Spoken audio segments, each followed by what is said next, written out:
Il sort de l'hôpital plus combatif que jamais. Philippe Martinez a passé la matinée à faire la tournée des services de l'hôpital Pasteur à la rencontre des personnels. Le secrétaire général de la CGT pose un diagnostic. L'hôpital public est malade d'une politique d'austérité budgétaire. Alors le docteur Martinez préconise un traitement de choc. La France est un des premiers pays au monde pour les dividendes versés aux actionnaires. Vous voyez, c'est l'équivalent au deuxième trimestre de 2018 de 40 milliards d'euros.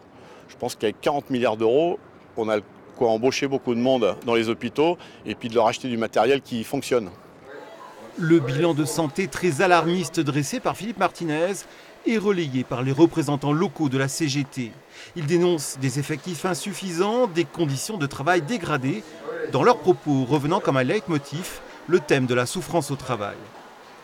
Les personnels, ils sont à bout de souffle, ils sont épuisés, ils aiment leur travail, ils se battent pour la fonction publique, mais ils n'y arrivent plus. Tous les jours, c'est un casse-tête pour les plannings, tous les jours, on vient travailler avec la boule au ventre, les larmes aux yeux. On sort d'un secteur d'orthopédie, les filles, elles n'en peuvent plus. Les gars qui travaillent, ils sont à bout de souffle, on n'arrive plus à assumer nos missions correctement pour cet hôpital public. La semaine dernière, Philippe Martinez rencontrait le Premier ministre Édouard Philippe à Matignon et visiblement le dialogue n'est pas facile entre les deux hommes. Alors, devant les personnels de l'hôpital Pasteur, le patron de la CGT a présenté la courbe des températures de cette rentrée, fiévreuse sur le front social, glaciale à la table de négociation.